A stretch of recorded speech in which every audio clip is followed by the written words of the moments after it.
What's up everyone, Z-Dub here, and thank you for stopping by and checking out my first impression review of Iron Man VR, releasing exclusively for the PlayStation VR system.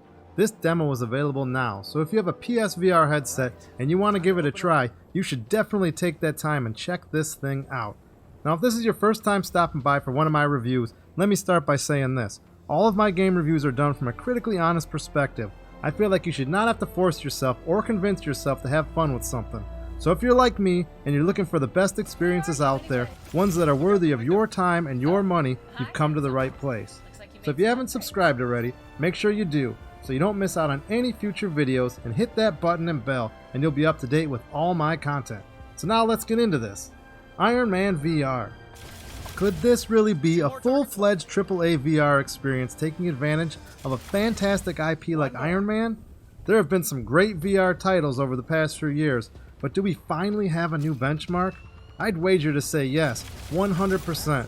To me, this is up there with Half-Life Alyx, and I think there are some things here that other VR developers should take note of. This is the new watermark for motion-based VR titles. For one, you would think that flying around in a full 360 immersion just couldn't be done on PlayStation VR, because it's not a true room-scale device or experience. And second, you would expect to get really sick after a few minutes. Now let me tell you, they literally checked both boxes here, and everything is near perfect. There is zero motion sickness, and I played a solid long session several times. I had so much fun that I just couldn't get enough. When I'm saying this makes you feel like Iron Man, I mean it. I had the full feeling I was in flight and in control of every aspect of that suit, and I absolutely loved it. The controls are super intuitive, and the beginning training section is done and presented so well. When I finally finished the demo, it left me wanting more. Much more. So I had to play it again. I hope this game is 8+ hours because this is just too much fun. Now let's touch on the graphics and technology for a second. I play a lot of titles on Oculus and the PSVR, and I just can't believe what Camouflage has pulled off here on this hardware. This title truly works with full 360 immersion on the PSVR with only one tracking camera. I am totally amazed by this. I think that's heavily due to them understanding the limitations, and they played it into their strengths. The graphics and styles they chose for this are fantastic as well. They didn't go for a photorealistic look, they chose a style that translated so well to the PSVR hardware.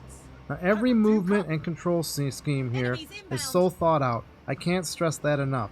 This really shows you what happens when a developer really gets VR design and interface and movement controls, and they truly understand it and they apply it to an amazing package.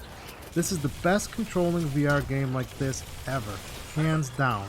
You truly get to fully fly in the suit. It's unlike anything I have ever experienced in VR yet.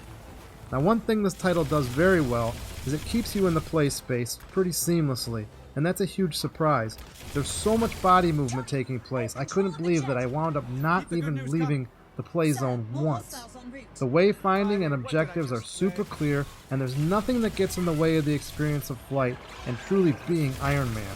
From the moment I hit the thrusters for the first time, I had the largest smile on my face.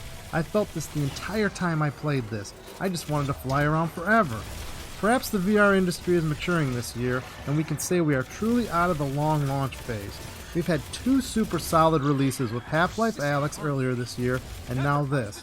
I know we have had several other titles to play, but in my opinion, nothing has compared to the level of quality of this or Half-Life yet. I can't wait to see what's next for VR. So if you have a PSVR, or you're on the fence about grabbing one, now would be the time to make the move. I'm giving this a must buy. This is the first true killer app for PSVR, and it is a benchmark for the VR industry. Easily this is up on the top of my list of games of the year.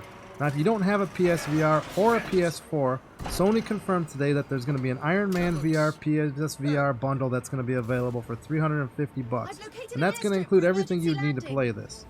Now if you played this and you got anything to say about it, let me know in the comments. I'd love to hear it.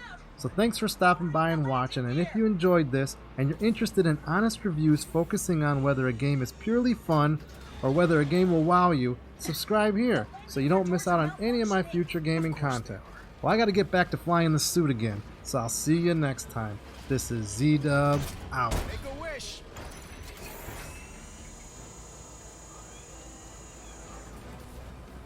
It's all yours, Pepper. Garrison.